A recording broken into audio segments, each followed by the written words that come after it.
Imagine standing in front of your childhood home, the place where your memories live, and realizing you'll never be able to afford it. Not now. Maybe not ever. You're not alone. Across America, tens of thousands are waking up to the same realization. And in some cities, the situation is far worse. These are the 10 American cities where nobody can afford to buy a home anymore. And the question haunting everyone is, if we can't buy them, who will? Let's begin our journey in Los Angeles, California. The sun still shines bright over palm trees and movie studios, but beneath the surface, families are suffocating under rent and real estate prices. The average home price? Over $900,000. The average income? Far below what's needed to qualify for a loan that size. Teachers, nurses, even some doctors are priced out. In LA, you can serve the rich, but you may never live among them. Next, head north to San Francisco, a city once built on gold rush dreams now drowning in tech money. The median home price hovers near $1.3 million, and even with six-figure incomes, many residents still rent because buying feels impossible. People who've lived there for generations are being pushed out. The city is slowly emptying out its soul, replaced by corporations and high-rise ghosts. Then there's San Diego, another beautiful California coastal gem. But beauty comes at a price.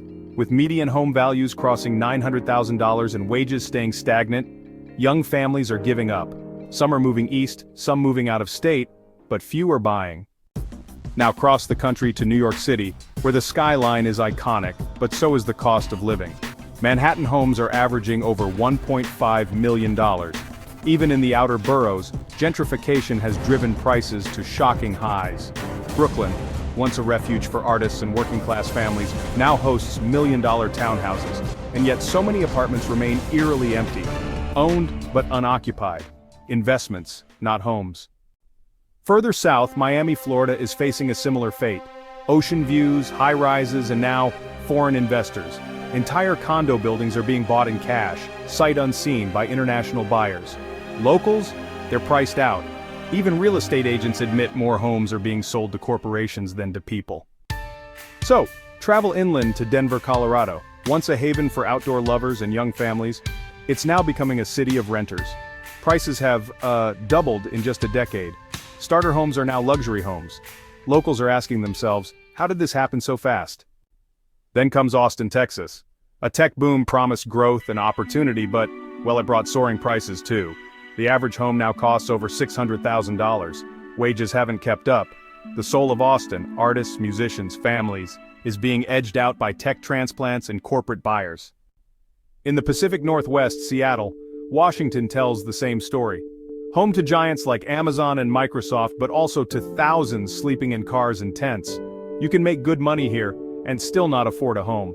Bidding wars are common. Cash offers win, locals lose. Boston, Massachusetts is next. It's rich in history, but honestly, pretty poor in housing affordability. College graduates come here with dreams, but, many leave disillusioned. After learning that even a modest condo can cost $800,000. Starter homes, they're rare. Affordable neighborhoods? Well, those are disappearing. Finally, Phoenix, Arizona. Once an affordable escape from expensive coastal cities, but not anymore.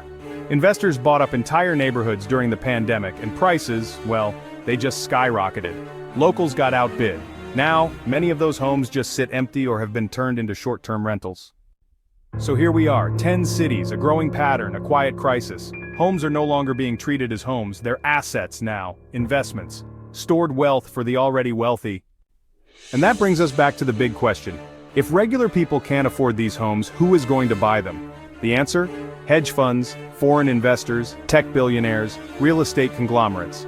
They're not just buying houses, they're buying neighborhoods, entire communities. They're not building homes for families, they're building portfolios. And the consequences are chilling. Young couples are postponing children, seniors are downsizing, but can't find anything affordable. Teachers, firefighters, and nurses can't live in the cities they serve. Entire generations are giving up on the American dream, meanwhile corporations keep buying.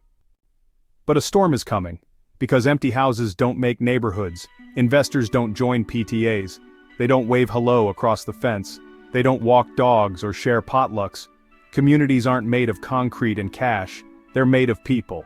And if the people are gone, what's left? Some call it a housing crisis, Others call it an economic collapse in slow motion. But one thing is clear: if something doesn't change, these 10 cities might not just become unaffordable, they might become unlivable.